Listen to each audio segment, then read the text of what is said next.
Hello, friends. Welcome to the eighth edition of What the Facts? The most frequently asked questions about nutrition. I want to take this time to let you know that these videos that I've been posting are not to be used as medical advice. This is not a prescriptive venue. Very important. Don't, based on any comments or information I provide for you, make changes in your medications. Talk with your doctor. That's very important. When I embarked on this journey, I did it under the guidance of my doctor. That should always be the case.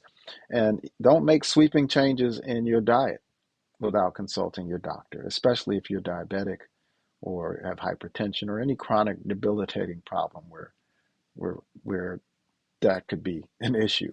And sometimes you don't realize it. So always let your doctor know if you're making some significant changes in your diet and consult your doctor before making any changes in medications. Okay? So now the last two videos oriented you to how to start, where to start with a plant-based diet, or as I like to put it, lifestyle. Two videos ago, I started with uh, how you ease into it, those that are splitters, those that want to take the gradual approach. And the last video was on how you jump into it, the lumpers, those that are no holds barred. They dive right in, head over heels. And so check out those last two videos if you have an interest in that. Realize the first video of the two-part series actually started with the why.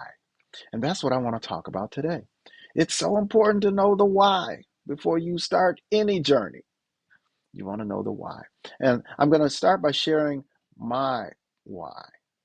And it goes back 12, 14 years when my church, Emmaus Community, embarked on their first Daniel fast. First, it was a 10-day one, and then the following year in January, it was a 21-day fast. And those are the shots across the bow for me. When I started that fast, and the Daniel fast is not a diet; it's a fast. But what happens is, in the way we did it, it was like a whole food plant-based diet because you couldn't eat any meat, egg, or dairy or processed foods, no caffeine, no alcohol. You could just eat fruit and veggies and nuts and seeds and minimally processed grains and that's how you had to conduct your meals. But the key was supposed to be praying. That was the key about Daniel fast. And I realized within days of starting the fast, the 10 and the 21, that my joints felt better. I've been running to try to get off or reduce medications for blood pressure and cholesterol. I slept better. I slept like a baby. I'd wake up with more energy. Um, I was dizzy when I stood up, and that was because my blood pressure medicines were too strong. So that really hit me like a brick. I I was like, what the facts is going on? And what was going on is there were some changes going on with me physiologically. And I surmised that it can't be just a prayer because I wasn't being as consistent with prayer as I should be. I was more focused on the food, on what my next meal was going to be. Forgive me, Lord. Um, but there was a voice that I heard, and it must have been the voice of God because it said, "Dr. Knucklehead, it's the food." And so from that point on, I decided I'm going to be a student of nutrition.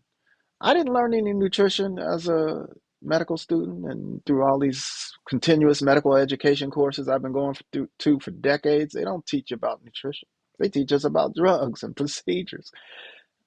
Many doctors don't have a good grasp of nutrition. So we have to go outside the box. And I did that by getting into a year-long training course to be certified in integrative nutrition coaching. And I completed that. It was about 3 or 4 years after the fact from the fast, but I got there, and ever since I have turned that corner of plant-based lifestyle. I've never looked back because I've been able to shed all three blood pressure medicines I was on. I was on amlodipine and losartan and a hydrochlorothiazide, a diuretic, a water pill, and on atorvastatin for blood cholesterol. I don't need any of those now. Now, of course, I worked with my doctor and we figured it all out, but I got there. And so that's my why. So what is your why? Is it perhaps that your doctor has said, look, you need to make some changes? Or maybe, after you get out of the shower or bath and look yourself in the mirror, you see some things you don't like? That's common. Most people don't like what they see in the mirror as they get older. But still, there's some things that are on many of your minds that tell you, okay, it's time to make some changes. Maybe it's that grandchild or great grandchild to be that you're starting to feel, okay, I think I'd like to see this child graduate from college or medical school or law school or some graduate school or get married. And so, whatever it is, figure out your why. And that's what you call upon. You hang it around your neck. That's what you use to motivate you. Now, if you have figured this out and you want to start on this journey with me, then subscribe to this video, like this video. Visit my website, www.fearlessmd21.com. I use the fearless model approach. And the fearless is an acronym. It's not that I don't have any fear. Believe me, I have some fears. The F stands for food, which is the most important thing you can start working on because it's something multiple times a day you engage in. Every time you eat something, you're taking either a closer step to your grave, um, or you are delaying it, and you're moving it. You're moving the goalposts so that you can live a longer and healthier life. The and so a plant-based is the way to go, believe me. The E is for exercise, and we all need to regularly exercise, not just for cardio. It also helps our brain. It's just a means of having a better life, having some regular exercise activity. Um, the A is for avoiding toxins. Yeah, tobacco, none of us should be smoking. If you're smoking, come on, you gotta stop.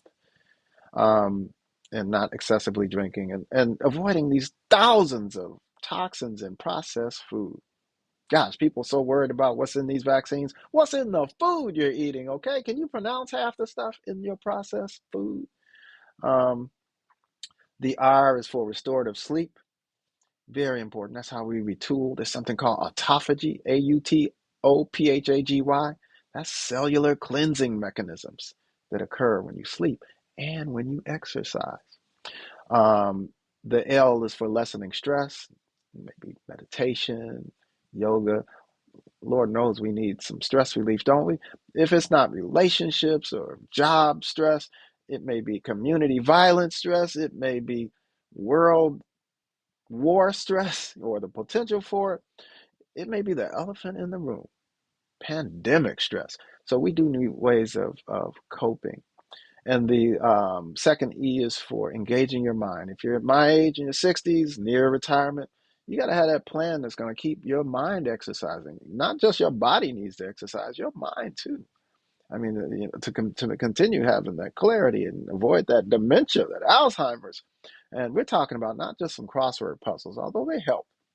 I'm talking about complex and challenging things like learning a new language, learning how to play a new instrument. It doesn't have to be sweet music, just try to learn. So, yeah, those are important things. And then um, the last two S's, the first one is a social energy. Do you know you can enhance your health just by collaborating with others for the greater good? I mean, it's incredible. You can kill two birds with one stone. Well, maybe not kill, um, but you can handle two things at once. You can enhance your health and you can help others. Social energy, empathy. And then the last S is for spiritual connectivity. For me, it's my beloved Emmaus Church community. But it doesn't have to be your church. It doesn't have to be a particular religion. It can be whatever is existential connection you can make and maintain for your spiritual health. Okay? The fearless approach. So, if you like this video, please like the video and subscribe. And remember, I always, and my website is hooked up with an Instagram account. And for you Facebookers out there, Facebook junkies, I have a page called Mindful Eating and Nutrition Services. That is linked also to my Instagram account. So there's all kinds of avenues we can connect. Let's do that. You know, I always like to leave you with a tip or a quote. And this one is, let's together